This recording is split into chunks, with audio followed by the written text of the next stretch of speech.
Yo, my hot peoples, what's up? Welcome back to the One Stop Co-op Shop. Jason here. Today I have a playthrough for Call of Kilforth. This is the third in the Kilforth series. We have covered Gloom of Kilforth and Shadows of Kilforth here on the channel previously. This one is the capstone. If you are not aware of the Kilforth series, it is a big honking adventure game full of exploration and random encounters and a lot of emergent narrative. So I'm going to be playing my Sylph Raconteur character, going to the different map spaces, having encounters that come out of these location decks, building up my rewards, going through my story, and eventually confronting and ultimately, hopefully defeating the Count of Torment. If you are a veteran of the Kilforth series, you'll recognize a whole new bunch of elements. We have resources. We have these tiles over here, which are actually ships from different factions. And finally, I have my own ship that I'm piloting through the land, getting into combat encounters with those ships, gathering resources for, you guessed it, more stuff and more glory. Call of Kilforth is basically the same game as the other two, so I'm not going to get into a rules explanation starting this one. We'll dive right in after I show you all the unique components for Call. So if you just want to know what's new in Call, go ahead and check out the video. I'll have a nice quick rundown of what's new and then get into a full solo playthrough to cap our coverage of the Kilforth series. After we get through some channel announcements. We are the One Stop Co-op Shop, a multi-platform gaming empire, and your one stop for solo and cooperative gaming goodness.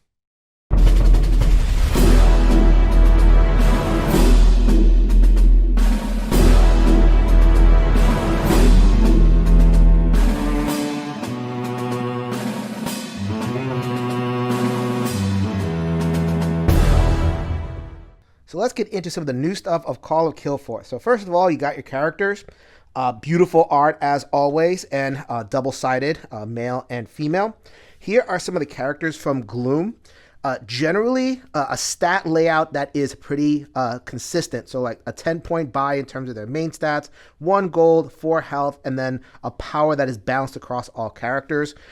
Call starts to introduce some play in that. So you might get a character like this that has puny stats, weak power. This power stinks. Defeat an aquatic enemy. That's very rare. But 5 gold star? Are you kidding me? Holy moly. And then a character like this, better stats, worse health, or a character that just has really, really fat stats, starts with no gold. The point here being that if you start to cross sets, like you play a Gloom character versus a Call character or something like that, then you are going to get some variety. They're not just reiterating the classes 3 times over. For this playthrough, I'm going to be playing the race and class combination of the Sylph Raconteur. And as you can see, I have a third element in my personal area, my galleon.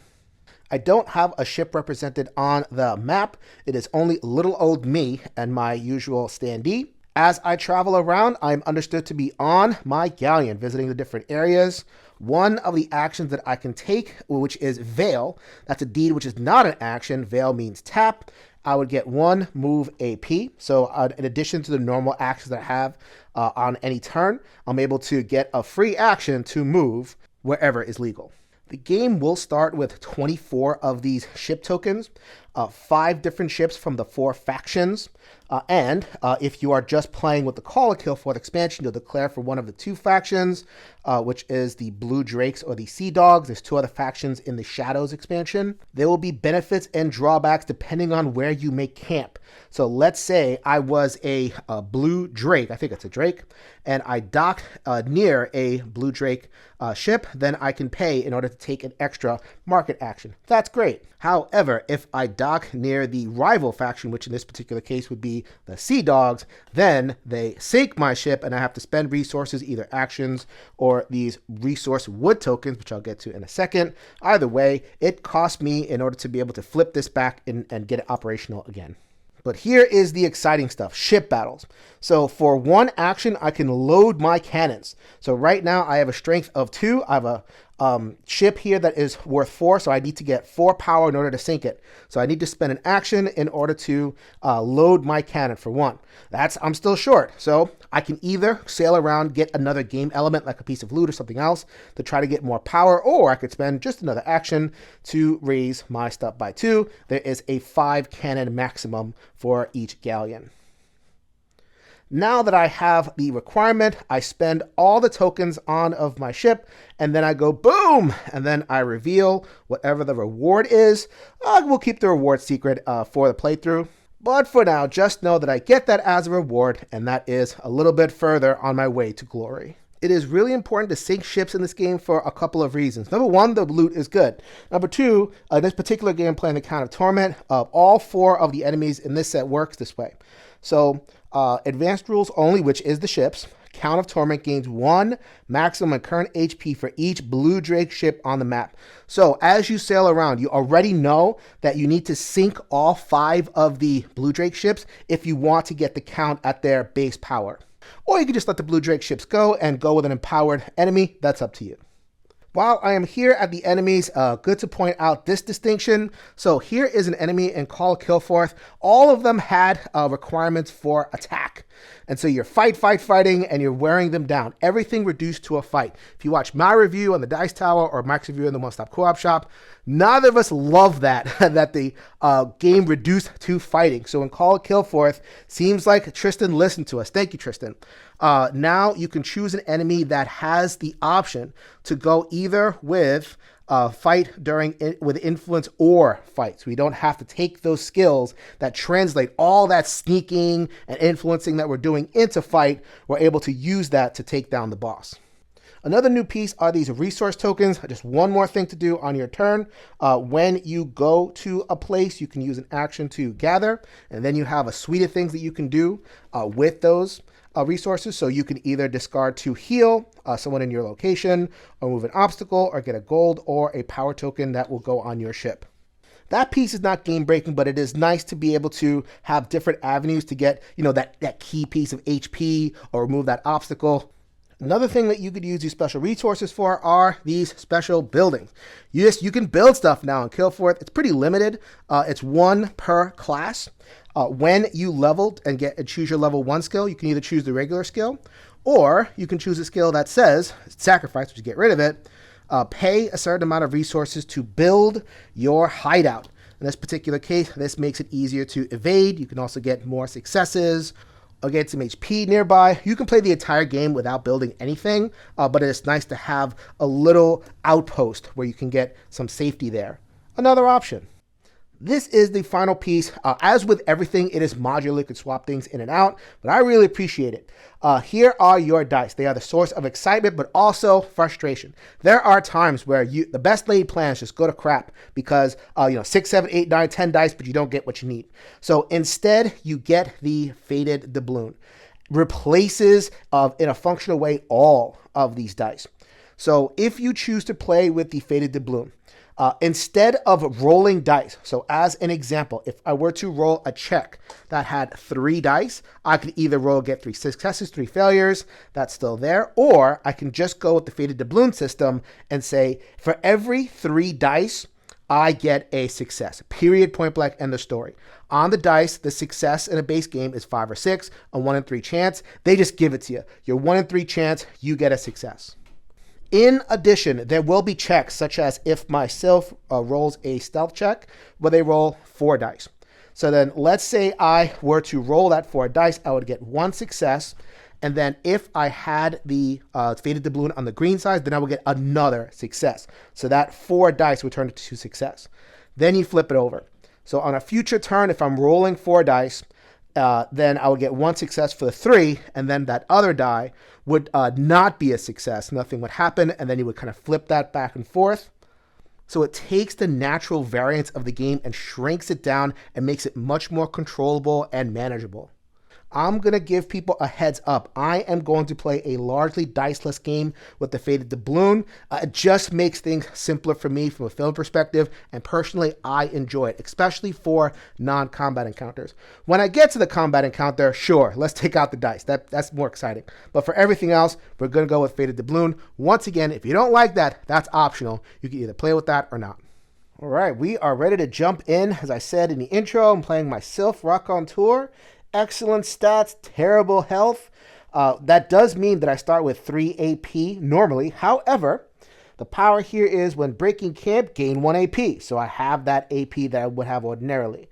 When breaking camp at a plains location, gain 2 AP.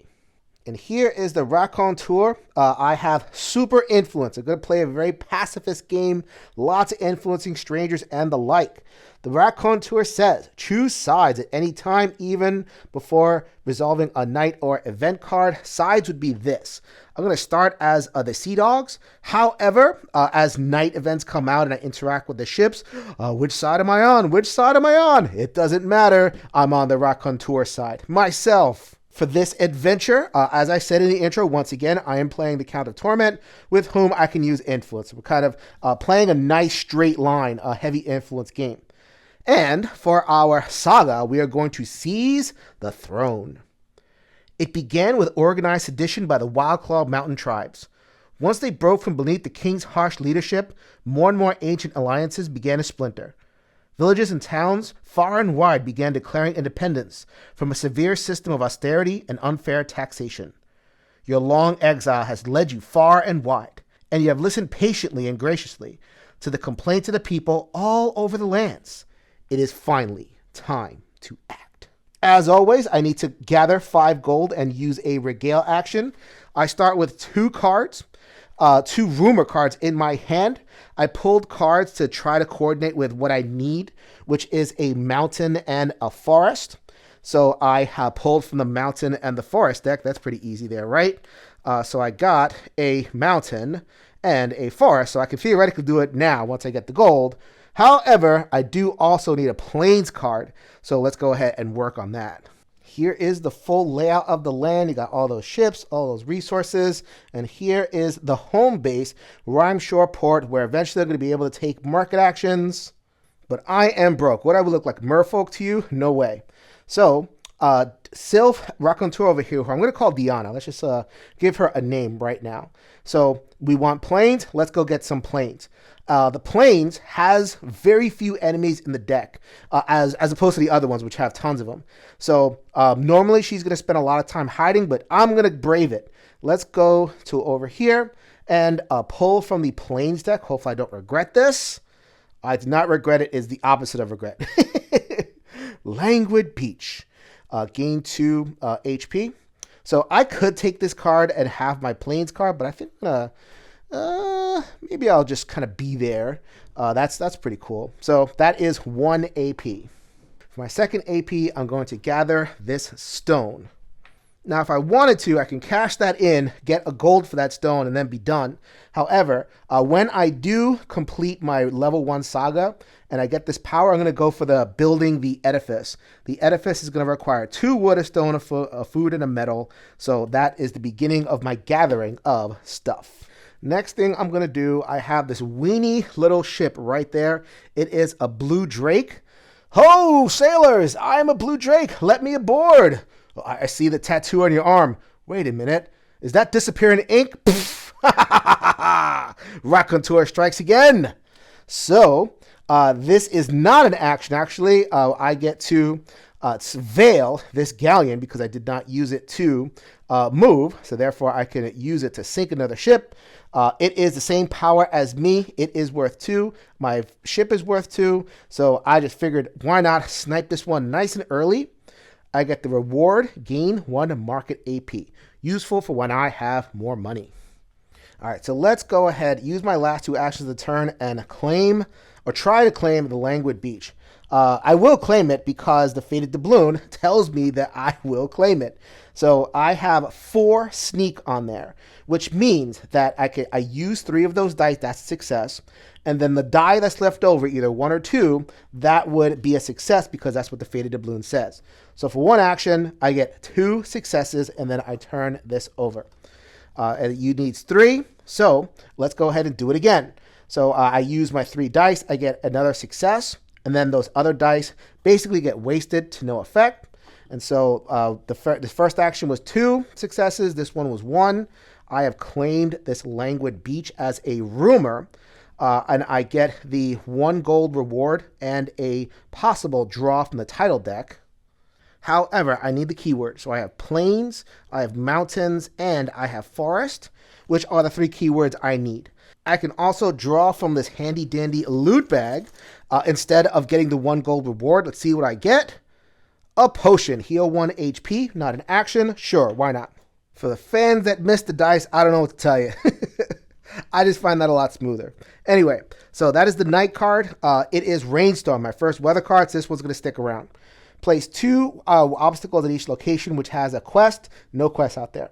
When a quest enters play, place an obstacle at the location. Don't have to worry about that. What I do have to worry about is that 1 plains location has turned into gloom, and the weather is going to hang around until the next weather comes out.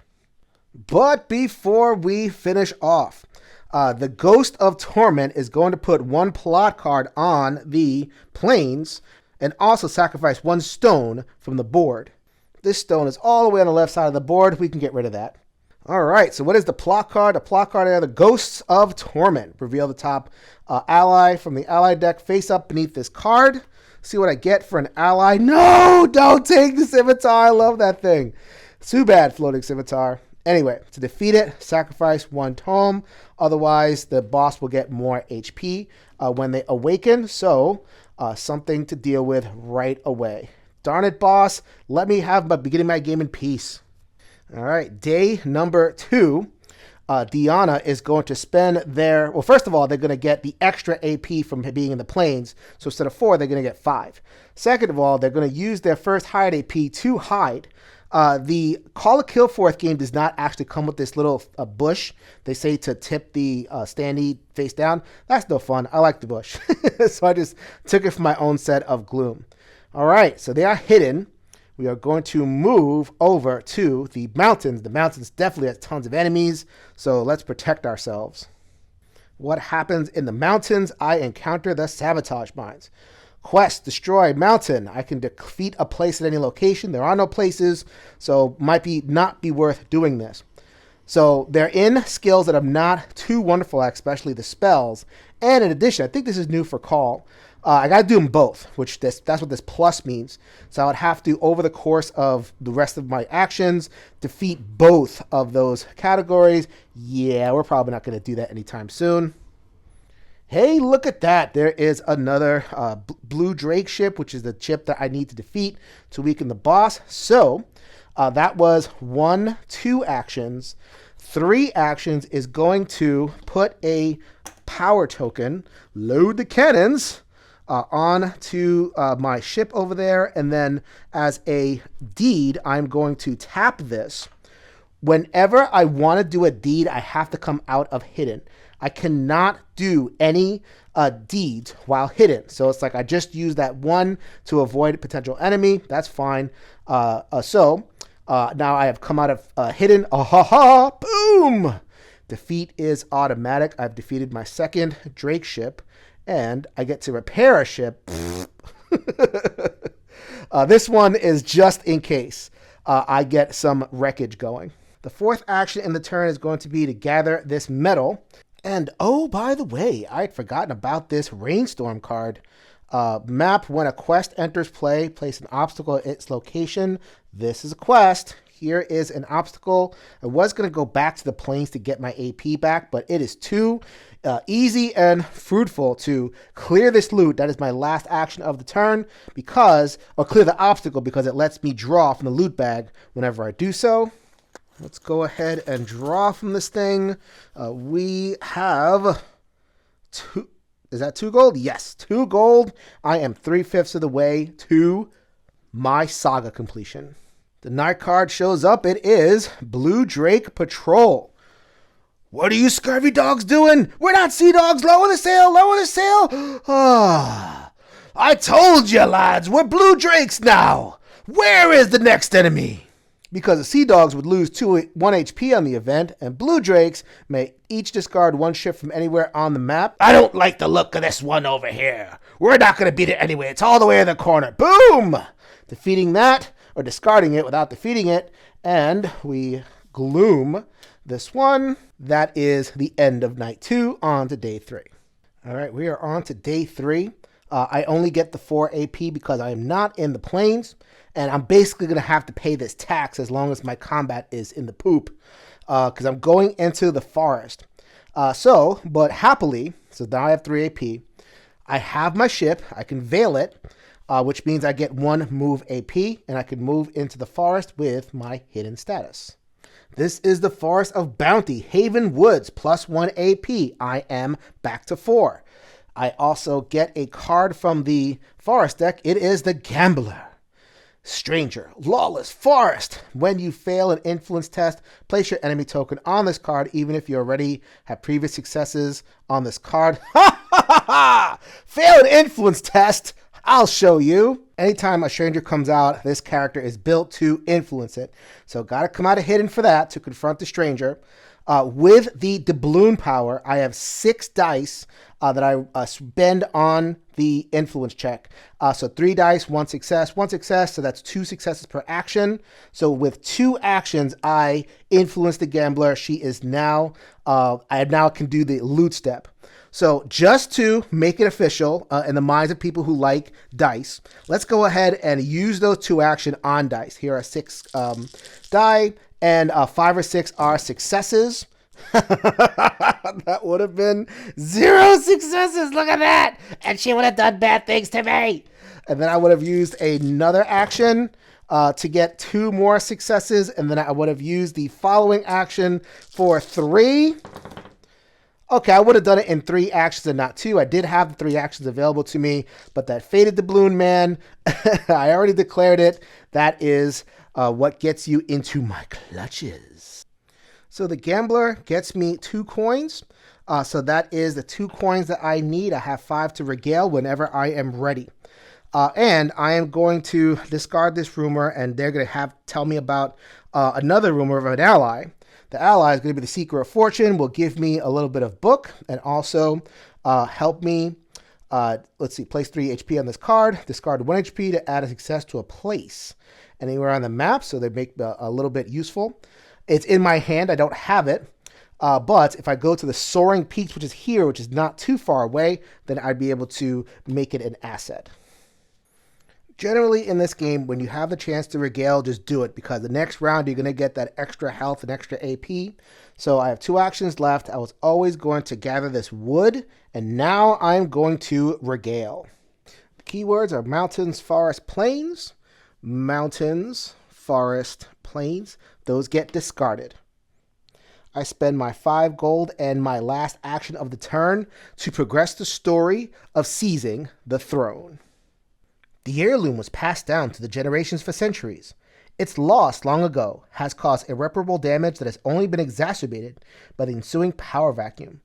But of all the places turned upside down by the king's men in desperate pursuit of its retrieval, none thought to look where it was least expected. And whilst your prediction and discovery of its location seems like fate to many others, it was no doubt secretly helped in part by the modest augury magics that you employed during your years of research. So these are a little bit harder. I need to get a place. That's not too hard. An item, a little bit harder to get. And a spell, got some work to do. But at least I'm on chapter 2. So here are my personal resources. As of next turn, I'm going to have the 1 extra health and the 1 extra action. So I just set myself up right now. That 5 gold is gone. In addition, I acquire the level 1 skill, which would let me sacrifice in order to pay to build my Rogues Guild. I'll show you that when we get there. I am almost there. I just need 1 more wood and a fish. Blue Drake Council. Blue Drakes. We're Blue Drakes there, aren't we? Yeah, it's the right one. Whew. Sea Dogs damage their ships. Oh, poor Sea Dogs. Blue Drakes gain 1 gold. All heroes choose sides. I'm always a blue Drake for life, right, my boys? Yeah, for life. And oh, by the way, let me not forget to do this. The third night of gloom has struck the blood. What is that? The blood seas on to day 4. All right, my go. I am going to veil my ship in order to move 1. Taking the chance that I'm not going to get an enemy. I'm going to keep on pushing my luck on that one. White Rose, Quest, Voyager Plains.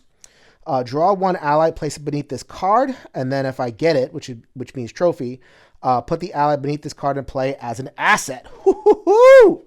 Let's see what I get for an ally. The Invoker, the beautiful, enchanting Invoker. I would like to quest with you. Come get me in my tower. I'm still a weenie over here, but this is Gloom of Kilforth. You're going to be there in 20 turns, right? Maybe, maybe not.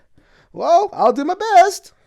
When a quest enters play, a obstacle also enters play, so that just is loot.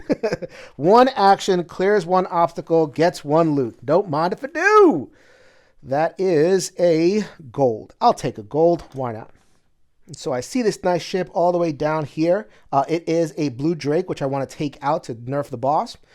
It is 5. I only have 2. I have 4 actions left, so we're going to go 1, take that stone, and then use 3 actions to load cannon, load cannon, load cannon. That gets me my 5, and that sets me up for next turn. I will go down there and defeat it. Night phase. The clear lagoon is unfortunately not so clear. Bleh! An enemy pops out. Deep 1 migration. Multiple enemies. Oh, that's not so great.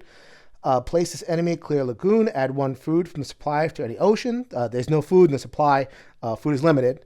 So it just pops out and then it falls into gloom. That is the end of day 4. All right, next day, Deanna is ready to unleash the fury upon this powerful ship. So we are going to hide. Well, first of all, we started in a plane, so we get the extra AP, which is basically going to be hide AP for leaving the planes. So now we have 5 AP left, and let's go ahead and use 1 move AP to go over here, making 4. And it is a mountain, so it is pretty likely an enemy. Yep, an enemy. An octopus in the middle of the mountains? What's happening? Really? Wow. So the dreaded mountain octopus. Okay, so I am hidden, which means that I get a chance to sneak. The sneak is nice and low. So my sneak value on Deanna is 4. So with the Fated Doubloon system, I automatically pass. So I'm going to declare that I used the Fated Doubloon, but I kind of like taunting people with what could have happened on rolls. So let's go ahead and just roll that. Again, this doesn't count. I know people are going to scream at the screen. That doubloon thing is cheating, illegitimate. You should be doing way worse. Nuts to you. Love the doubloon. All right, we are going to veil the ship. That is not an action. That is a deed that takes me out of hiding. And boom, defeat my 3rd Sea Drake ship, which is hardy prisoners. Add 2 power to a galleon. Now, I don't need to do this right away, and I don't want to do it right away. I'm just going to hold that on for now. Prisoners, stay down there, or I'm going to feed you to the octopus. Okay. None shall stop me on my quest to seize the throne. So my next stop is over here. I don't need, I only need 1 in order to defeat that thing. So I'm going to go ahead and use an action to reload the cannons and another action to do this. So I could just keep this, and this is a power token whenever I want it. All right, I got 2 actions left. Let's move over to the plains, my home, and pull an encounter. Ooh, I like that, but it is an event. I'm not sure why events have influence, because they just do stuff. Anyway, choose 1 option. Oh, that's why. It's a test. So I could, if I wanted to, pass influence test 4 to gain 1 title. Otherwise, lose 2 HP to gold. That's terrible. My influence is still 6 with the doubloon. That would just be 2 successes. Wouldn't pass. I could choose to roll. I'm not going to. I don't think so. What's the other bad stuff? Lose an HP and make camp. Or pay 2 gold, lose 1 AP. No, not pimp. Keeping my gold. I would only lose 1 AP because I only have the one left after this. So let's go ahead. You convinced me. I'm tired today. Let's go ahead and make camp. Not a problem. I do lose an HP, but I have this potion to heal 1 AP. No worries. Nighttime is the right time at the Unbroken Dunes. Sea Dog Plunderers! Sea Dogs gain 1 gold.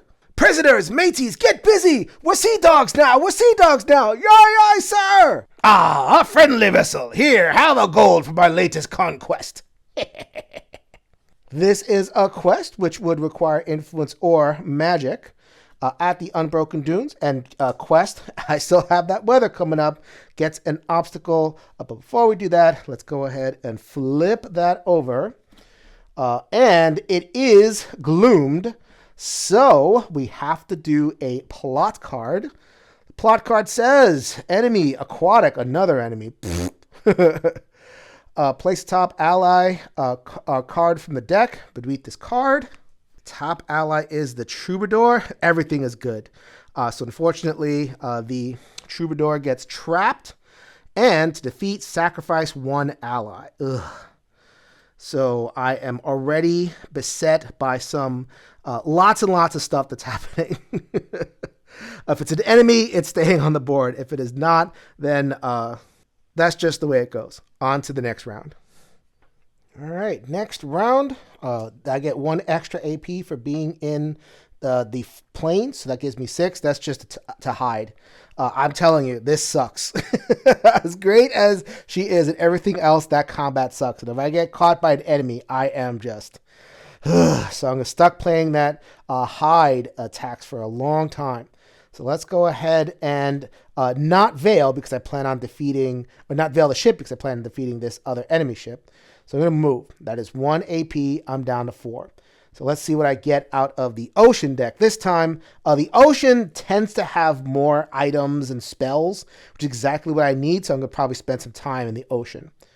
Siren, enemy, but no combat. You must use influence instead of fight throughout this battle. So a battle of wills, Influence is my best stat. So the Siren goes, ooh, ooh. And Deanna goes, ah, ah, ah. Conquered for 2 actions. 6 dice on my influence with the Faded Doubloon, 2 successes per action. I needed 2 actions to defeat the Siren. It is mine. So I'm going to get the 2 gold. That is for show. And I probably should have said this. I used 1 AP to take that, which is a gold. Sorry about that. A little bit of a retcon. That doesn't affect things. So I'm going to change that for a gold. And I'm going to get 2 more. That gives me 6 total, enough to regale when I am ready. You! I hear you know of an item of power. Give up that knowledge. Give it up. I don't want to, but fine. It's over in the Enclave. An elegant coat that I can retrieve from the Enclave. The Enclave, of course, is all the way on the other side of the map, but if I get it, then that tax that I've been paying, I can get paid by the coat, and that would free up an action. That is a no-brainer. I'm going for this. So here's where you have to think really hard about the action economy of the game. I have 1 action left. So if I do what I want to do, which is defeat this ship and take this resource, that's 1 action right there. That wouldn't do me much good because I would get hurt in the night phase staying here. I could use an action to move here, but I'm not hidden. So I cannot fight. This is terrible. Terrible news that I can't fight. I'm so weak. So let's go ahead and do at least the ship part because I don't have to spend an action for that. So we're going to veil that, remove all the power tokens, and boom, another Sea Dog ship down. This one allows me to add a power to the galleon. That's fantastic because I already have lots of ways to just kind of like pile up without actions. So I'm going to have to leave that floating here and move down to the safety of the plains. The plains have not been bad to me so far. There's only a couple of enemies. Freebooter, a stranger, that is not a problem. So this salty wench I guess we can call her that. Very easily influenceable. She's like, the mind is completely open. Next turn, I have a feeling I know exactly where you're going to play in my plans. Night phases in the Enclave. Ooh, I'm headed to the Enclave. A noble stranger, the Drake commander, is headed up over there. Would give an ally and 3 gold if conquered or influenced. What am I thinking over here? We don't conquer our friends, do we? Do we? And they're going to be waiting for me right there in the gloomy Enclave. All right, so before I go on to the next turn, I just want to zoom out and kind of get the state of play over here. I got a bunch of stuff going on, including some of these plots. So the gloom is rising. I don't feel very powerful right now. I don't have any assets in play whatsoever, and I'm still working on this dumb Enclave thing over here. I'm hopeful to get it by next turn. Let's see how it all plays out. So I start with the extra AP, making 6. Before I leave, I think I'm going to influence her. Faded Doubloon style would succeed automatically with the 2 successes. Let's just, for rolling sake, let's see if I would have actually succeeded with this one. Okay, that would have been okay. Are you happy, rolling fans? Either way, I would have had the success in 1 action. So I can get a rumor of an ally and pull from the loot bag. I can get 1 gold, but I'd rather pull from the loot bag. Let's see what I get. I get 1. Womp, womp, womp. 1 gold either way. And allies are really fun. I am playing a kind of an ally negotiation-centric game, so let's see what ally I get. So the ally, potential ally, is the Ferryman. A shadow ally. I would lose 1 gold and defeat a voyage quest at this location. So not only doesn't defeat any quest, it has to be a voyage quest. Gives me good stats. That's great. They are mutually exclusive with the Seeker of Fortune because they're both shadow allies. They have this asterisk, which means they're unique. Think I want the Seeker of Fortune because they'll help me defeat a place. And a place is one of the things that I need. So I can sell this at the market for 2 gold. So I think I'm just going to hold on to that and wait to sell. All right, so 1 AP was a confront, another AP to hide, bringing me down to 4 for the turn. Let's go down to 3 and move. I am hidden, so hopefully this isn't terrible. It looks like a big fight, but it's actually a voyage quest. I just got rid of a thing that helps with voyage quest. Oh, well. So map, trap, sacrifice 1 spell. I do not have a spell. And I would get 1 item once I cleared it. This isn't a plus thing. It would just be a number of successes to do it. It's not a place, so I don't know if I want to bother. You know something, I may have had some of you screaming at the laptop to go after this White Rose and the ally because it gives me so much. So, okay, fine, people. I'll go back. I'm going to veil this to move. Then I have 3 actions left. So with the Faded Doubloon, my skill is actually 3. So, 1, 1, and 1 would be 3 successes. Let's go ahead and just roll to make the rolling fans happy. So 1 would have been 2 successes. 2 would have been another success. So in this particular case, the rolling would have benefited me. I would have had an extra action. As it is, I used the 3 and I obtained the White Rose. So I can put the ally in play as an asset. I get 1 extra magic. Hello, sexy. I get the arcane keyword, and I can start to make progress on quest with her. Fantastic. In addition, I get this in my hand, which is a spell at Scarred Island. Veil, heal 1 HP or gain 1 AP. Oh, that's fantastic.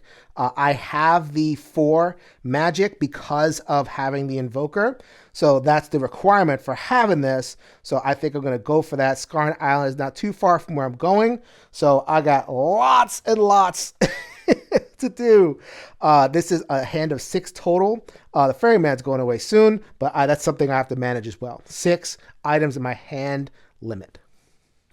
And also, because you can never have enough gold, let's get 2 more gold. I may be setting myself up for a market action.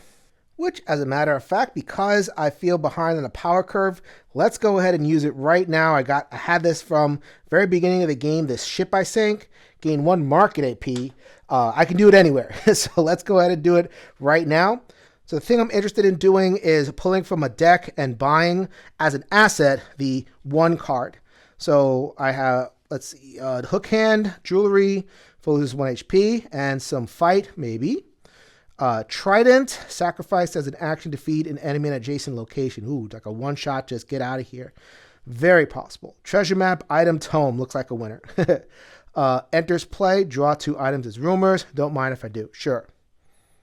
As much as I would like to fight, 2 dice is not going to make the difference relative to 1. So then I draw 2 items as rumor. Now my hand is full.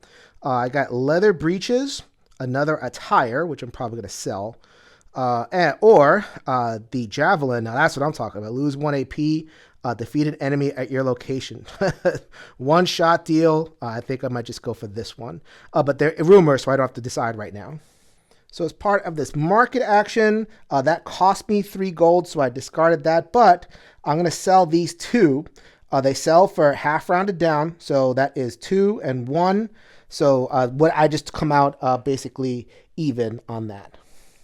So at the Saltwater Straits, right smack dab in the middle of the map, we get some weather.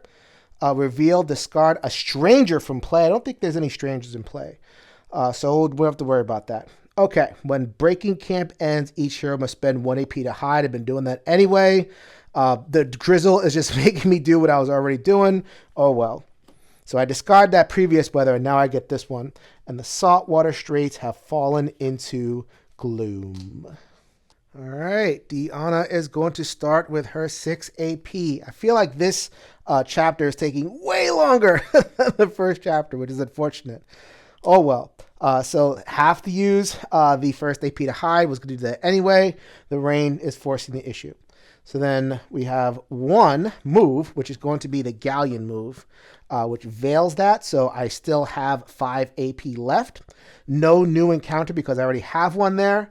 And we're going to use an action to pick up this fish, which is 1 AP. Or if I ever get this thing built at all, it's part of the requirement.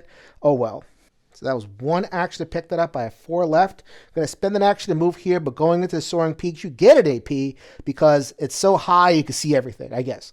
You can be more efficient with your movement. So that does trigger a response. I'm still hidden, thanks to my little bush that I'm hiding behind. Tyrannosaur! Roar! Enemy, of course, it's going to attack. Trap, lose 1 HP. It specifies that happens at the skirmish step. That's what trap means. I don't plan on getting on the skirmish step. I plan on evading. So I have 4 sneak total on Sylph. I also have my Faded Doubloon set to green. So the roll, so to speak, would be 4 dice. 3 dice is a success. 1 would turn this over. And so I successfully evade the Tyrannosaurus. It stays there, but I treat it like it's not there. So a Tyrannosaur is now roaming the mountainside, which is terrible news. Oh, well. So that was 2 actions. I got 3 left. So I'm going to spend an action to discover. Finally! So we're at the Soaring Peaks. That is the abode of the Seeker of Fortune. So it helps me, or he will help me succeed at places. He'll give me a little bit of magic. I hear that you have been needing the services of a magician. What do you say, honey? Call me honey again and I'll bite your face off. Go ahead and do your job. Okay, ma'am, okay. So I'm finally starting to get some assets in front of me. I got the 2 over here that will help me with quests and place respectively. I got some rumors out of this person, so but they are the tome that I'm going to sacrifice when I face the final boss. So finally getting somewhere. Only that somewhere is not attacking. So my apologies. There's so much to think about, but hopefully I'm simulating how an actual game of this would go. So I miscalculated. Let's say I use an action, not the veil, because I want this available to sink a ship. So I have 1 action left for the turn. That action is going to be to move. So that is it. I'm out of actions. So now, so I've been building this up the entire time. So let's go ahead and execute. So we have derelicted crew, add 1 power to a galleon. I'm tired of you, lazy bums. Time to earn your keep. We have hardy prisoners, add 2 power to a galleon. And we have 1 iron, which we can discard for a galleon. So we got, for no actions, we were able to add 4 power to my galleon, making for 6 total. Boom! Got rid of the biggest ship out there. And I gain 1 power permanently, which is real. This will be coming real handy as I clean up the rest of the board. And so that all gets discarded, and I have my 1 bonus. So the event for the first time is actually not too bad. Sea dogs may each take 1 resource from anywhere on the map. Do not mind if I do. That's going to be from the teal eaves at the very bottom to get my 2nd wood and finally fulfill the conditions for this dumb tower, which I don't even know is worth it. We shall see. Rest of it, you could heal 1 HP, then trade with any other heroes, then choose sides. I choose every side. Y'all know that. Mount Malum is now under gloom. 8 days, by the way. 8 days out of 25. So I still have half the game to go, but I'm still on my 2nd chapter. Ugh, I need to step it up. All right, day 9. I already paid the high tax. I only get 5 AP, so now that brings me down to 4 for the day. 3 will bring me here. Let's see what the deep has to offer to me. Water ballet. I love this game. Event. I can lose an AP to enjoy the show. I can lose 3 gold to gain 3 gold, or pass a sneak 3 test to gain 1 spell. Oh, man, I got to decide right now. There's no way I'm going to pass this test because it's 1 roll. So that's not good. I have plenty of gold, though, so I'm going to lose 2 gold to gain 3 gold. So that is lose 2 to become a sponsor. My investment pays off for 3. Those ballet dancers will eventually make fine additions to my dungeon. Ooh, a scary lady. While I am here, veil this. Boom! Might as well continue clearing the board of ships.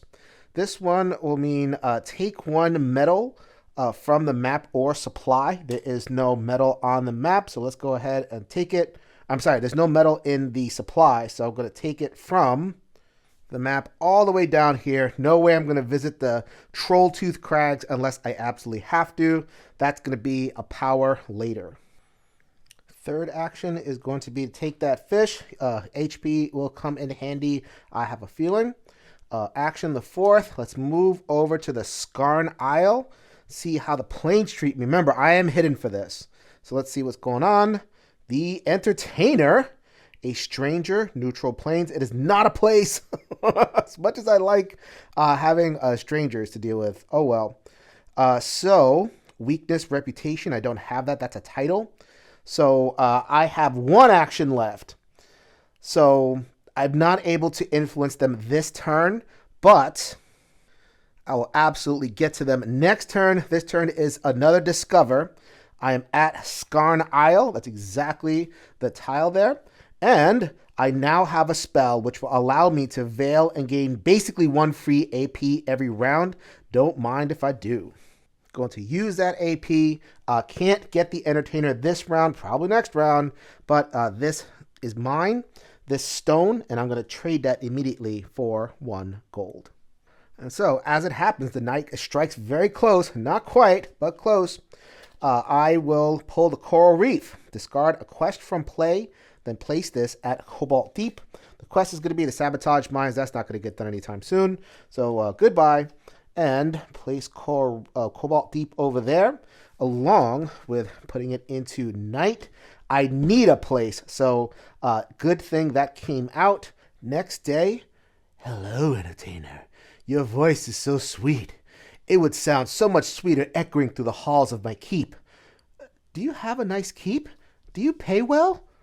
Why don't you join me and find out? Here's this contract with this red pen. Believe me, you won't regret it. Listen to her. You won't regret it. What an enticing opportunity. Of course I'll join you. Got the extra action from starting on the area, which I had to use for hiding because of the rain. But I'm able to use 2 AP, bringing me down to 3, and I get the Entertainer on her influence. So I get to pull from the bag. I never take the one. I always pull from the bag. And I get an ally. So who is the potential ally? It is Pet Parrot. I love it. At Cobalt Deep. There it is. And it gives me stats. What else does it do? Remove an enemy token from an encounter at an adjacent location to gain 1 loot. The item from the loot bag is take or flip a faded doubloon. I will flip it. So now it's basically a success. So having a loot that will give me a success, I will absolutely take it. All right, we have 4 AP left, including Milady over here, where that'll bring us to 4 AP. We're going to go ahead and veil her. No brainer. So another AP that I have available is my Galleon. We are going to tap them and bring us to Cobalt Deep. I have 4 AP left still. And investigate this coral reef, which has the place keyword that I'm looking for. You know, milady, as seeker of fortune, I've swam in these waters. I know its secrets. I can open them for you. Oh, really now? Yes, a very low cost. Just be one with...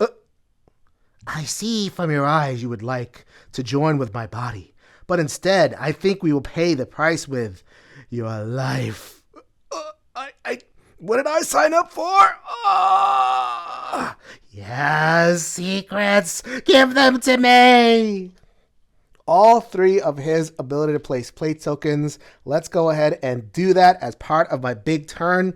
A desiccated husk that only is good for sacrificing at this point. That was pretty gnarly. I don't know what I'm signed up for over here. I kind of liked it. Just stay on her good side. 3 successes, 2 more successes is required for the sneak. I have 4 sneak right there, and my faded doubloon. 3 dice is 1 success. Turn over this faded doubloon for 2. The place is mine. It wasn't worth it. Denizens of the deep, run away. Too late.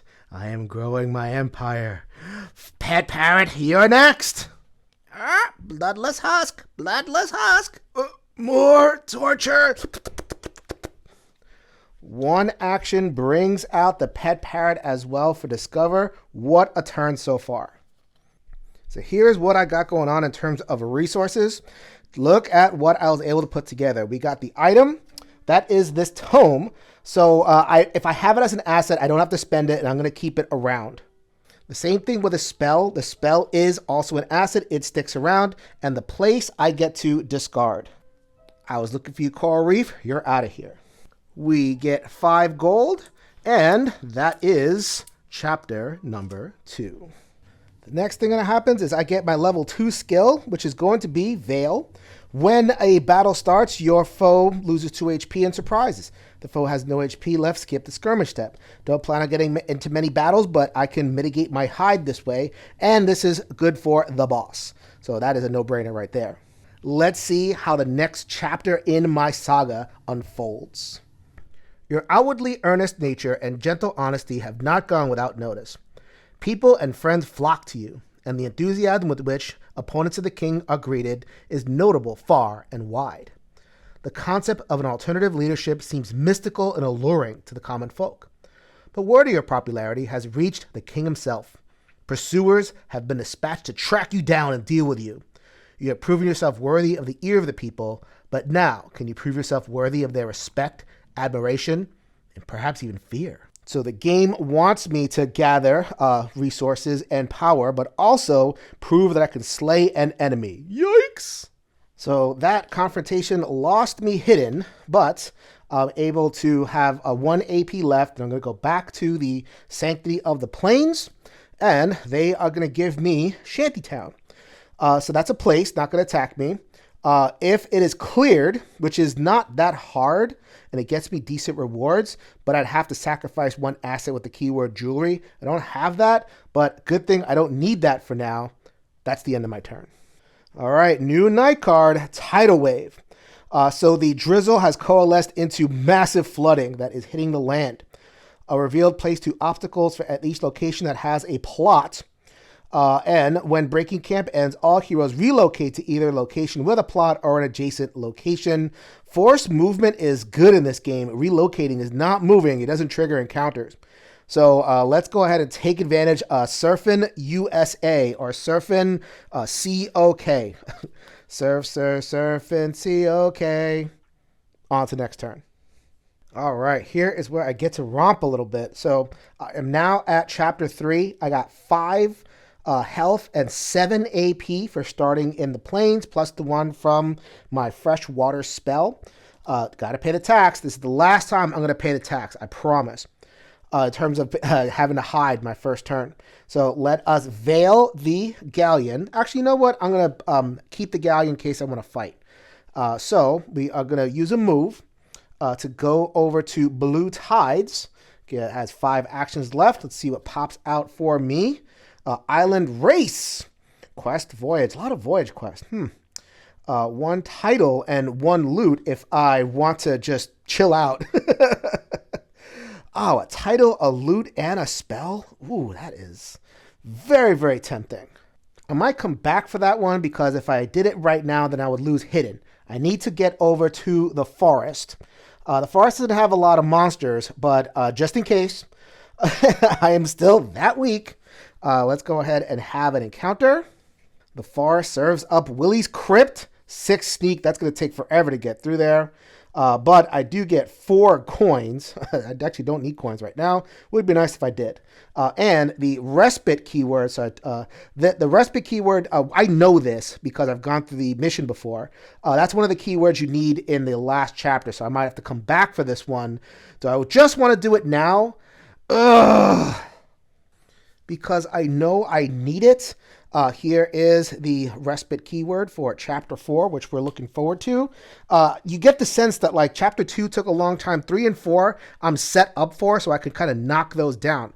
So taking stock of what I got going on, I got 4 actions. The action over here, my sneak is 5 thanks to the parrot, but with the faded doubloon, that actually doesn't matter because this, whether it's 1 or 2 dice, it would turn that either into a success or not. So it would take me 4 actions, 2, 1, 2, 1, flipping that doubloon in order to beat Willie's Crypt. Because I need respite and because there's a lot of gold at stake and because I'm right here and I don't want to come back, let's go for it.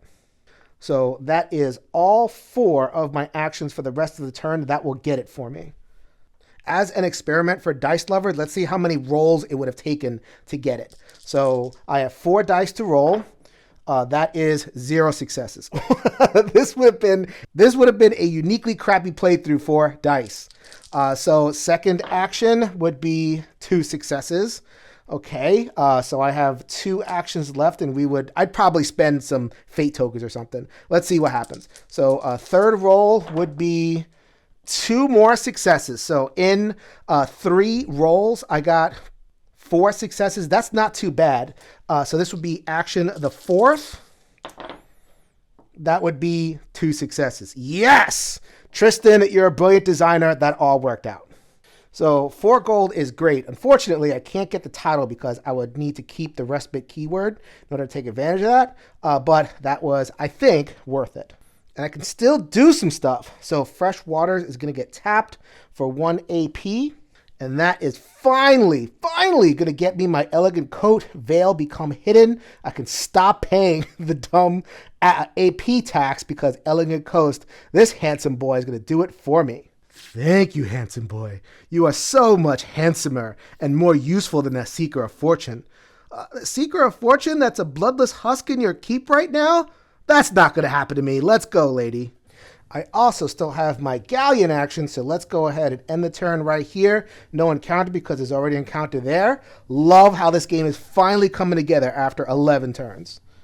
And oh, by the way, I forgot to account for the fact that Blue Tides, or I landed in Blue Tides because of that tidal wave effect. So I have an extra AP. So I will pay the hidden, or I will tap the hidden AP. I am now still hidden. Let's go to Diablo's Locker. That doesn't sound very promising. A ghost ship. Quest Destiny Ocean for magic. I would get some magic out of that. Now I have my pick amongst things. There's just nothing but good stuff around the board, so I just need to pick which ones will get me to where I want to be. All right, for the ninth phase, Assess Flotilla.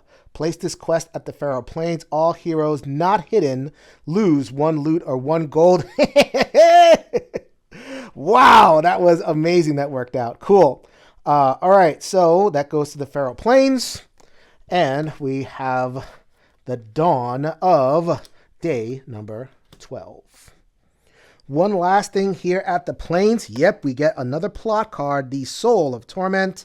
They are going to kidnap the gourmet cook. No! Rescue her! She's so good.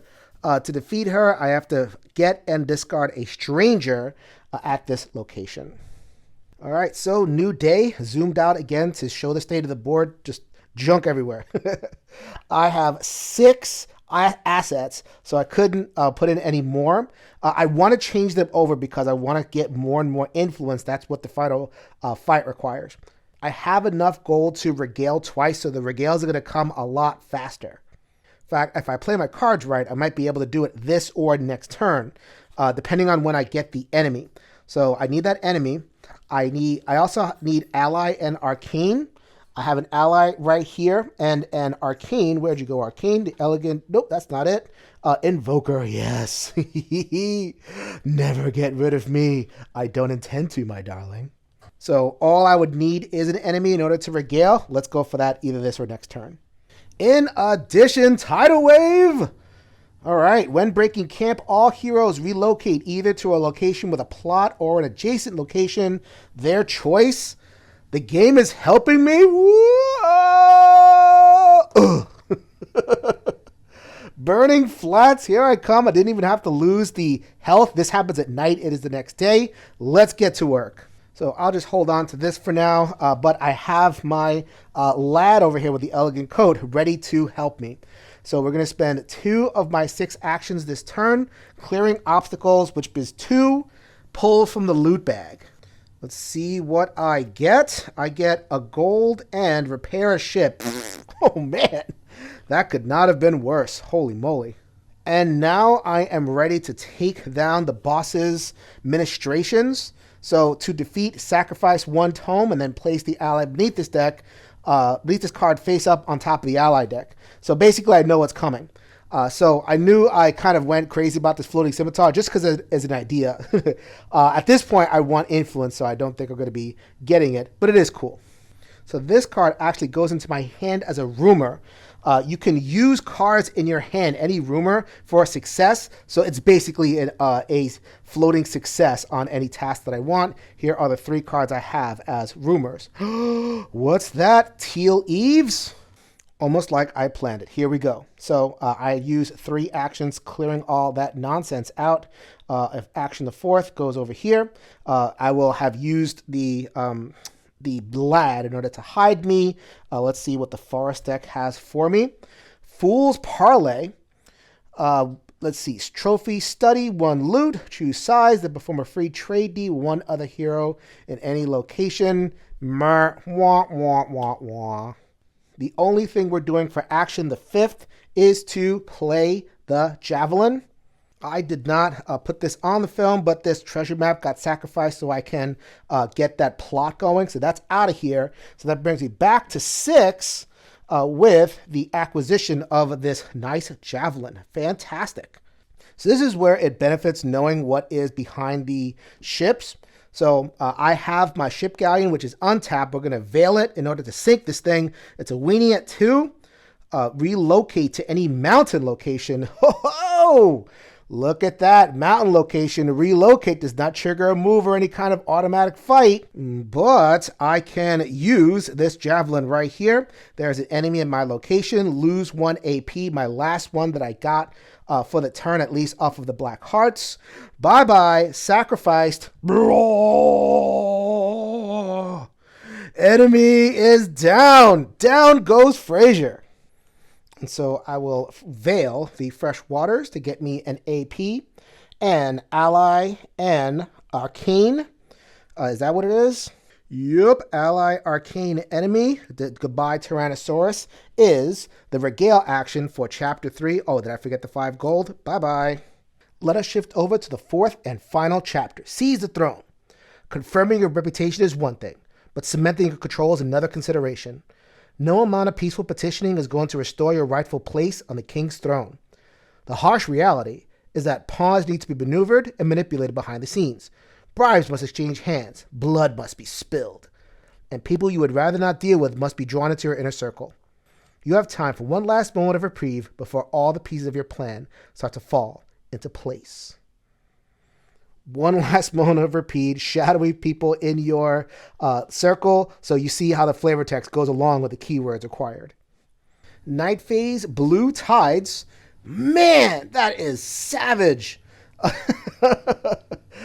Need not apply. So that is going to go right here. In case you were wondering, it doesn't matter if there is an encounter here or not. Things just get piled up. They don't interact, so it's not like I have to beat them both at the same time. But if I want to clear it, then yes, I would have to take care of them that one at a time. On to the next round. All right, time for day 13. I am on the 4th chapter, 6 health, 7 AP. We're rocking it. So I haven't had a chance to use my skills at all. Not even a little bit. I am going to use this skill this turn, which is the one to build the building. To review, I have this one for my level 2. When a battle starts, your foe loses 2 HP and surprise. So looking forward to employing that. Also, just got this, level 3. Deed, Veil, draw an encounter to an adjacent location. If possible, add 2 confront successes to it, which remain until dawn.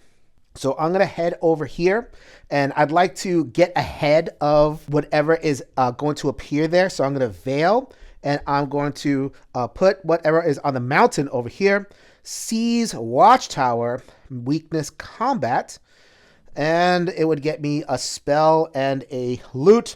I'm at the point where I'm big game hunting. Give me bigger stuff so I can take it out and gear up for that final battle. But as part of that action, I'm already halfway progressed through it. For 1 AP, I am going to move, bringing me down to 6. For another AP, I'm going to get this medal. And I'm going to chuck these 2 medals as free actions to load up my cannons with the buff that I got oh so long ago. Where is that buff right there? There we are. I am now at 5 power. I tap my ship, getting rid of that loading. This is all not an action. Boom! I got the last of the sea drakes down, or the blue drakes. Gain 1 item. Gain is into the hand, which is unfortunate, but it is better than nothing. It is jewelry. Oh, yeah. So this is exactly what I need. I had a 1 in 4 chance of that. There's 4 keywords.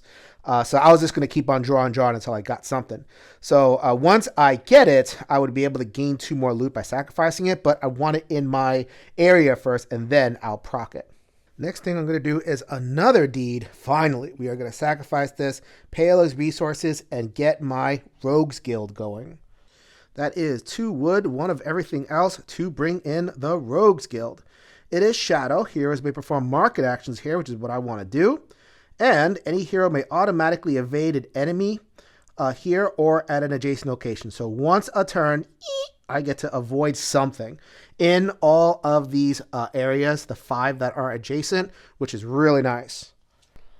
So I have the money, 5 actions left. I got so much stuff going on. So I am going to do a market action at the keep, and that is going to be for an item. I'm looking for a piece of jewelry that I can just equip, which is, there it is, Golden Fleece, Letter of Marquee, a tome, draw 1 captaincy title, that's okay. A Scroll of Ownership, gain a loot and 3 gold. Possibilities, but they need jewelry, so I'm going to get me some jewelry. Gain 1 rest AP, which is a heal. And prevent all HP loss. You would suffer this battle round. Wow, that is, boss fights generally last 2 rounds. Getting to negate damage for one of them will be so sweet. So I'm going to play that. That was pretty expensive, though. 5 gold, which I will gladly pay. Going to the market does cost an action. I have 4 more plus the 1 from the fresh waters. Actually, you know something? I keep on forgetting. I did not have to spend that move AP to go there because of the tidal wave. Whoosh. Surfency, okay. Another reason why I wanted to put the Rogues Guild here, it gives me access to what is basically a teleport power. Heroes may perform one move action here to move directly to Angel's Cradle. We are going to use tap power to give ourselves hidden. And this one is a move. We are going to go ahead and move so far across the map out to Angel's Cradle up here, which I have not visited before. Let's see what the game gets me. It is a Stranger. Ooh. Okay, so Stranger, Neutral Forest. So weakness to rank. Weakness means if I had it, then I could use an action, just kind of like get it. So then this Outlander is lawful good. Listen to somebody with rank, not this guy. Or this girl. I think I'm a girl or a guy. I'm both. It's all good. When you fail an influence test, place your enemy token on this card, even if you already have previous successes on this card. So it is requires rolls. So for this one, I think using the Faded Doubloon is a little bit of cheating. So let's go ahead and roll for influence straight up. All right, I need to get 3 influence. I have 7 dice against her. So let's see what we get. 1, 2, 3. Wow, legit. So even if, so it actually got worked out better than the Faded Doubloon. I did the roll because of the potential consequence, but I was able to overcome it and land myself an Outlander. The Outlander lets me draw from the ally deck and also from the loot deck. For loot, I get an exciting 1 gold. Never mind about that draw from the item deck. It has the Stranger keyword, and the Stranger keyword is what I need to deal with the Soul of Torment when I get over there. I have 2 actions left. We have Jewelry. We have Shadow. Seeker of Fortune, the mindless, bloodless husk, is useful one last time, or maybe they'll be useful another round as well. Also, remember this from a couple of rounds ago? I have a Respite. We are going to discard that. Got my 5 gold. We are done with Chapter 4. It is time to seize the throne. The flavor text talk about a king. This is clearly not a king. I'm not really sure what's going on. Maybe I'm conquering everything. King, queen, and all. At the Pharaoh Plains, waiting for me next turn. So there's no real point to entering with my one last AP just to clear out some extra stuff. So I'm just going to camp for now. And that went away when I confronted the Stranger. I'll go here next turn. Hopefully get pushed in here by a tidal wave. That'd be nice. And take care of all the stuff that's happening here. So this happens immediately. I don't have my action tokens. I'll get them all back next turn. But I have 7 health, which is the maximum that she can get in one playthrough. In addition, I'm going to take this level 4 skill, Deed Veil. Gain 1 hard AP and add 1 HP to this card.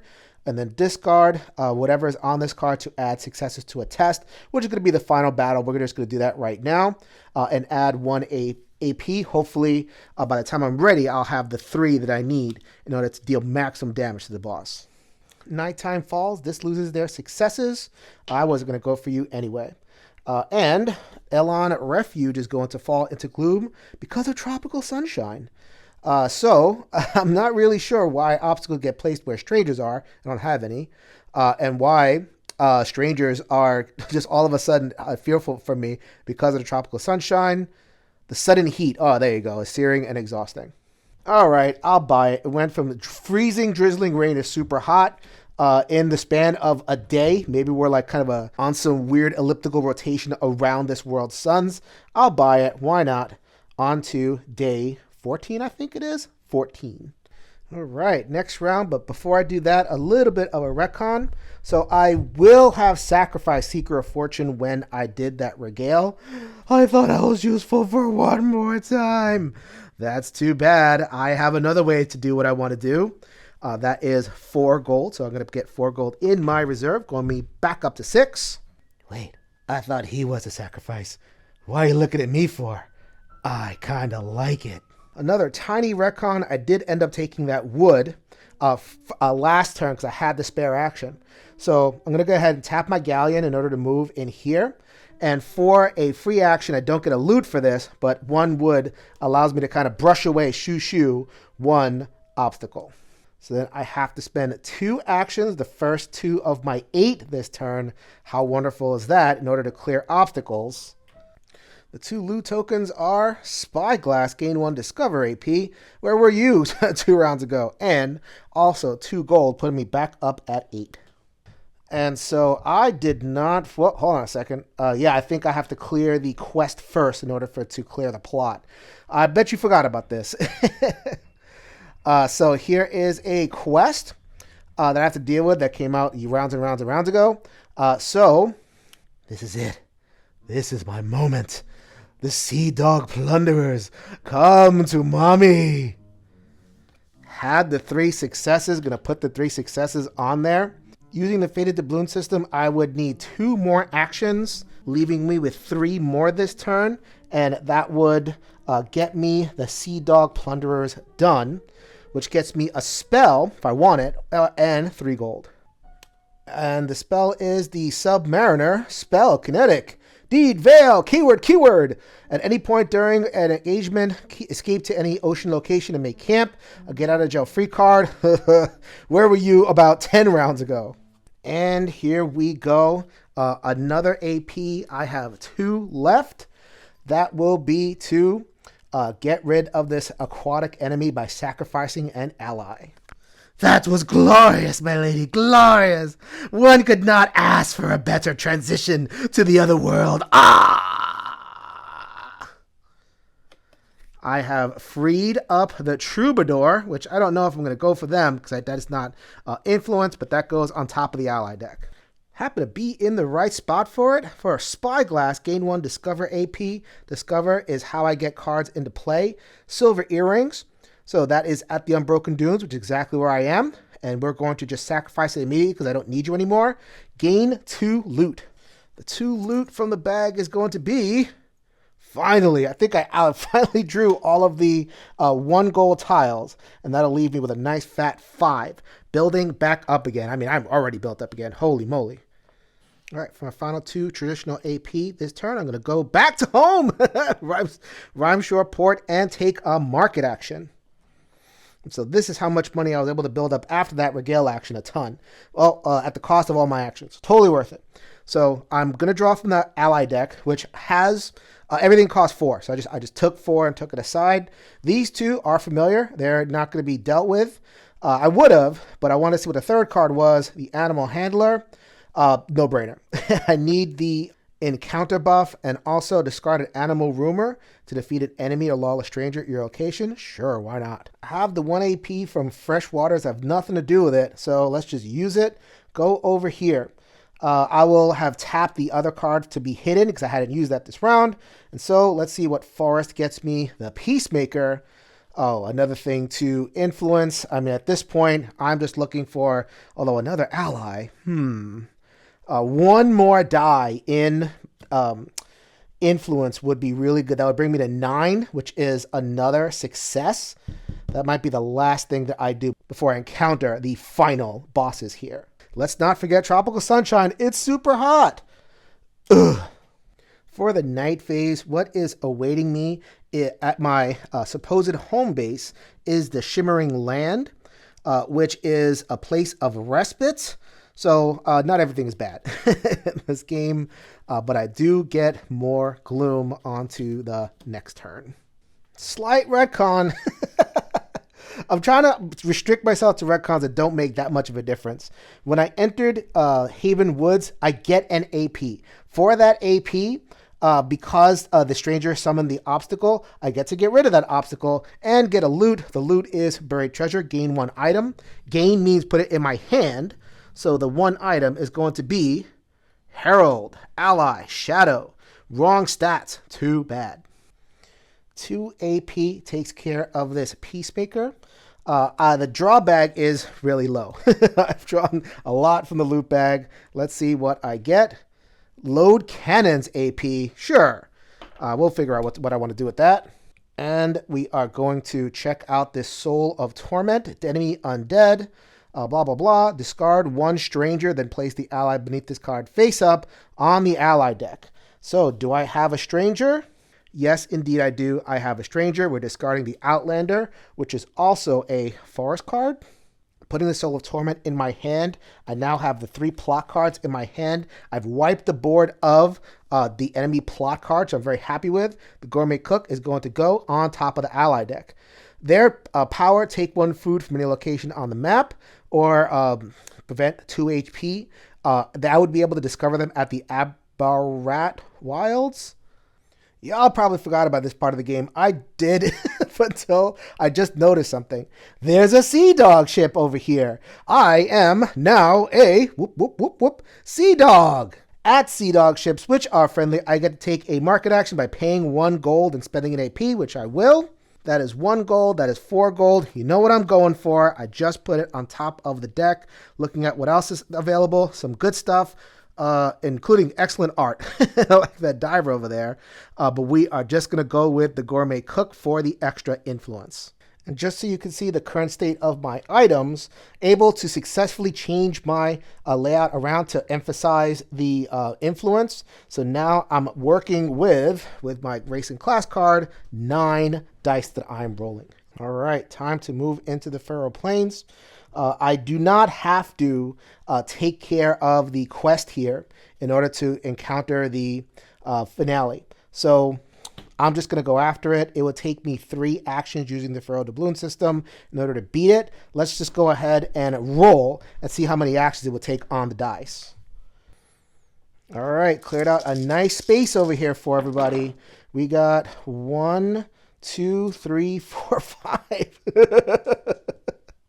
All right, that was 1 action and 2 actions. It would have taken me 2 actions on the dice. It took me 3 actions with the doubloon. I've been going with the doubloon, so we'll go with 3. I'm happy either way. And so I knew this was coming. Kingdom Come, a totem. So do I have any shadow over here? I got rid of my shadow. So I still have the limit of 6. Boy, you did good for me. It is time to... Desiccated husk. Wow, it's going to follow me if you sacrifice everybody. Making room for the totem. Draw 1 ally and put them into play as an asset, which ignores the limit. Who is the retainer? I've basically seen most of the ally cards. It is the Mountaineer. That's not very useful. Deed, Veil, move to any mountain location. That's actually pretty good. Don't mind if I do.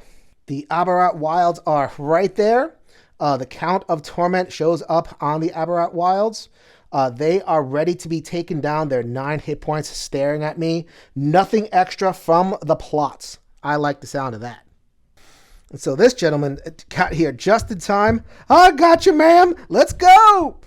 We are going to Veil to move to any mountain location. Boom. Yep. Right next to the Rogue's Keep. So I have 3 regular AP left along with my freshwaters.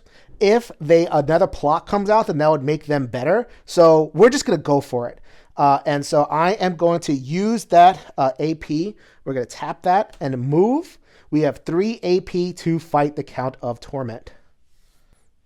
So I managed to get through the entire adventure without using any fate whatsoever. These would have been the difference in those rolls that I had missed. So let's just go ahead and try to get it done without the fate, just as a balancing mechanism. So this is a fight. This is a back and forth. And the boss will do damage to me, and I will do damage to it. When the boss hits me, I do lose AP as well as HP, so I have to be really careful. All right, here we go. The Rumble of the Jungle. We're rolling 11 to 6.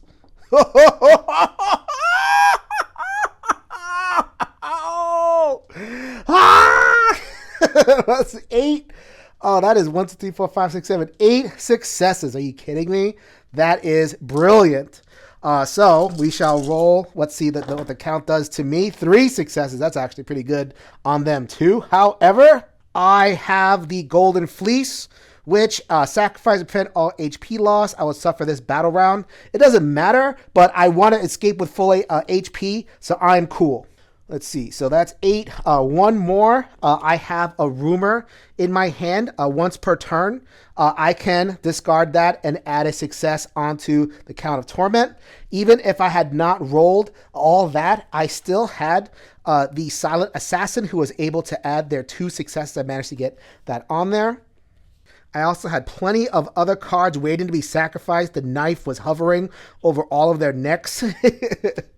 And if I had to go a second round against this thing, and even if it had been a little bit worse, the Count of Torment was going down the whole time.